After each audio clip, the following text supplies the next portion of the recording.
Have you ever almost killed somebody that you later love?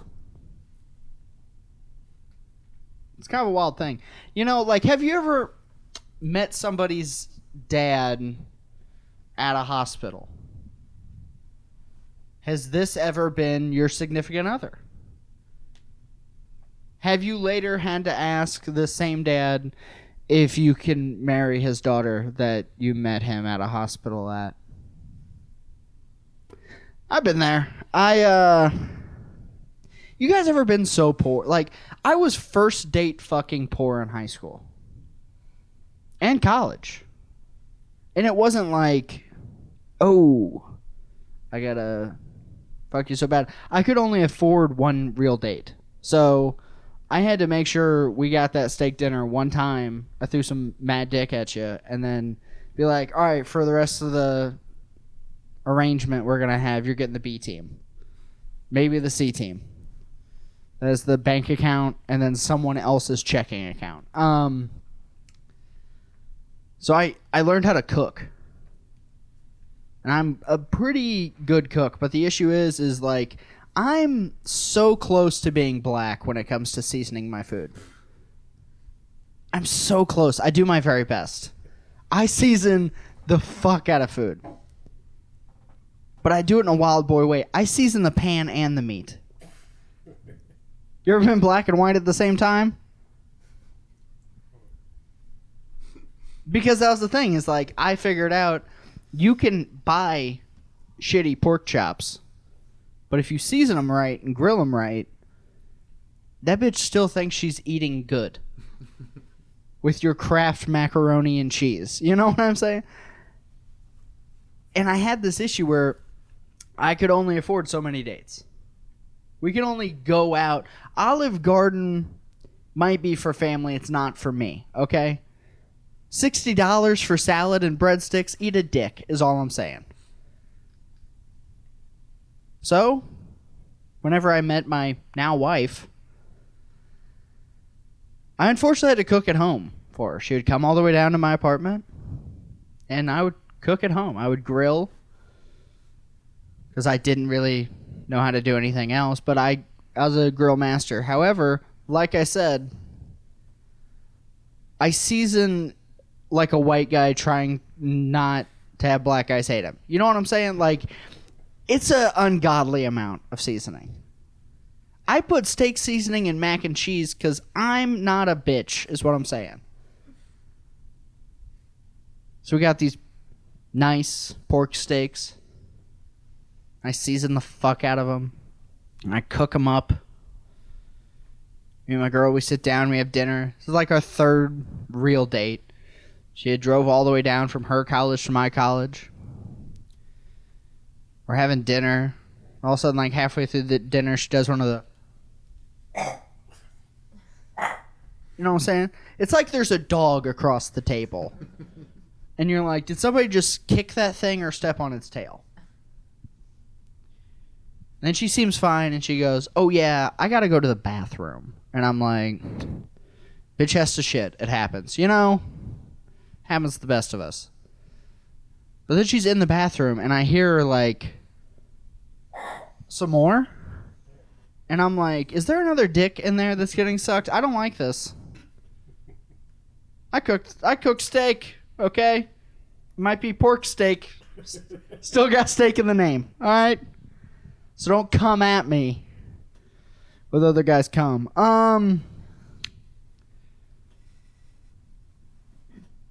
So she came out, bathroom. She's crying.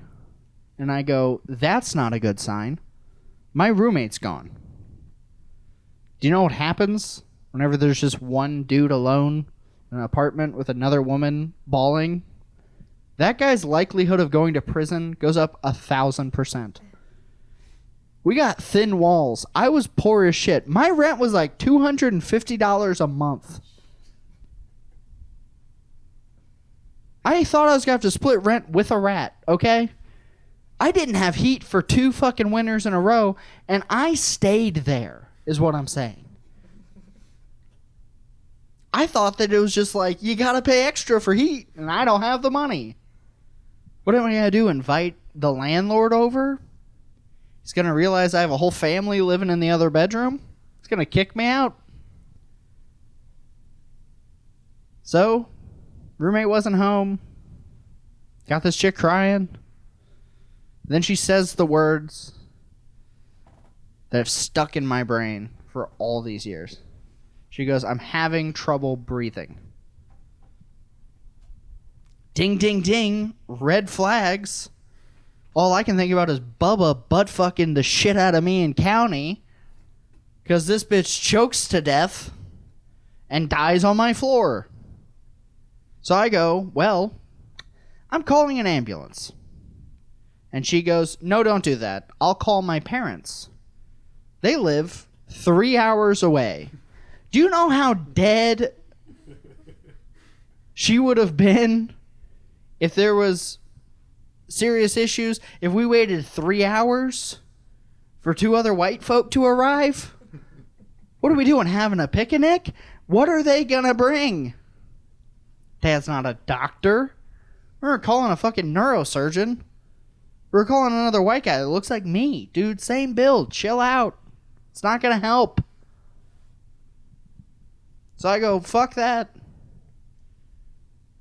Because if you have a dead bitch in your apartment when you're half fucked up and after you made her food, you get life in prison.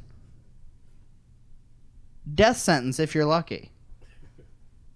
Because life in prison, for a soft boy like me, dude, this ass don't quit. I'm thicker than fuck. I would have been Bubba's best friend. Unconsensually. I would have said, bitch, I don't need no more friends. And he would have said, too bad. You're short. I'll overpower you. And I would have cried a lot. So I call the ambulance. We're in this little bitty town called Lynn, Missouri. I don't feel bad calling out this town because it's a fucking shithole. You're all shitbags that live there. This is a town of like 1,500 fucking people. I give them my apartment name. I lived so close to the ambulance station, I later threw rocks at it. They could see my fucking apartment. 35 minutes later, I call 911 back and say, where in the huckleberry fuck are the medical professionals? And they say, oh, they took a wrong street. What the fuck are you? There's one street through this town. There's one street, 3 side roads, 7 gas stations. Figure it the fuck out, okay? While I'm yelling at this poor alcoholic drug addict that just got a job at the 911 dispatch, in rolls the ambulance. And I go, thank fucking God. Thank God it wasn't much more serious. Because it took you so long to get here, I could have built a hospital. And out walks the fattest sack of shit, dirtbag, scumfuck, blubbering douchebag of a first responder I've ever met in my life. And he gets out and goes, so where's the person that's having issues? I go, oh, she's in the house, dumb fuck. And he's like, oh, well, she's standing up. She must not be having too many problems. It's like, thank fucking God, all right? Thank God it isn't any worse. You took forever, got here, and started talking shit. I'm not a violent man, but I've owned a lot of guns. I live in the Midwest. No one's going to miss his fat ass at dinner. It's just going to leave more dinner around. Fucking bitch. I wish I knew that guy's name. I'd call him out. I'd call out his family. I'd call his mom. I'd make his mom dinner, all right? I'd overseason her steak, all right? Fucking whore. So he goes in, and he goes up to my now wife, and he's like, I guess you're having problems breathing. And he does some things. He's like, well, she's standing here just fine. How bad can it be? And I'm like, I don't know, bad enough I called your dumb fat ass to come here. So he loads her up, puts her in the ambulance, drive her to the hospital, and I'm freaking out. Because still, if you have a dead bitch that came from your house at the hospital, you're probably still visiting Bubba for the weekend, okay?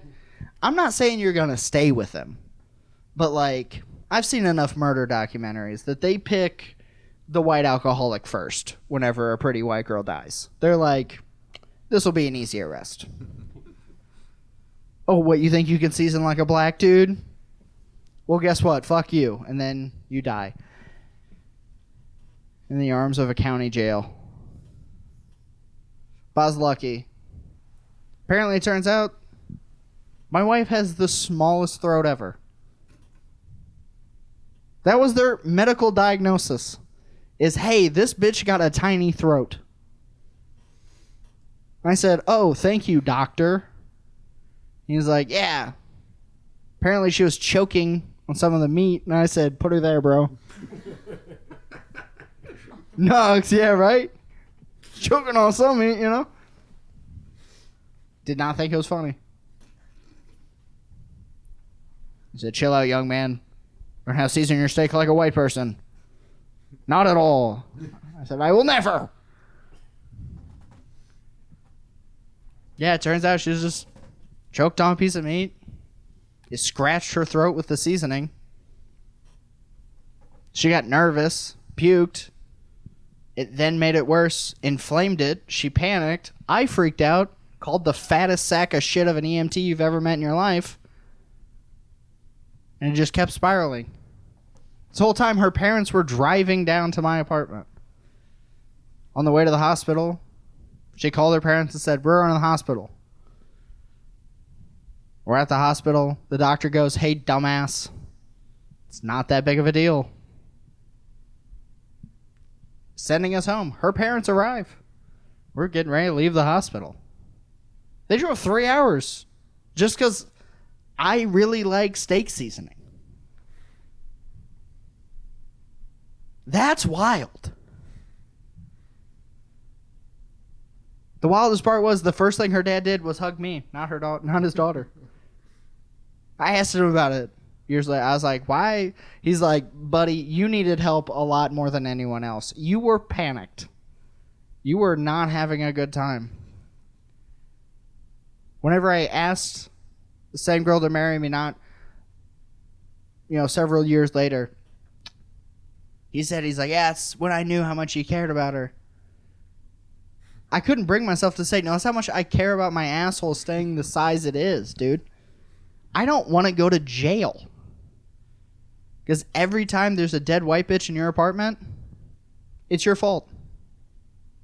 What was even worse is that fat sack of shit EMT who couldn't waddle his big ass down the street fast enough. He also apparently didn't know how to give IVs because he bruised up the fuck out of her arms trying to go and put all the IVs in. Her favorite thing for the next month and a half, whenever somebody goes, ooh, what happened to your arms? She just pointed at me and goes, he tried to kill me over dinner.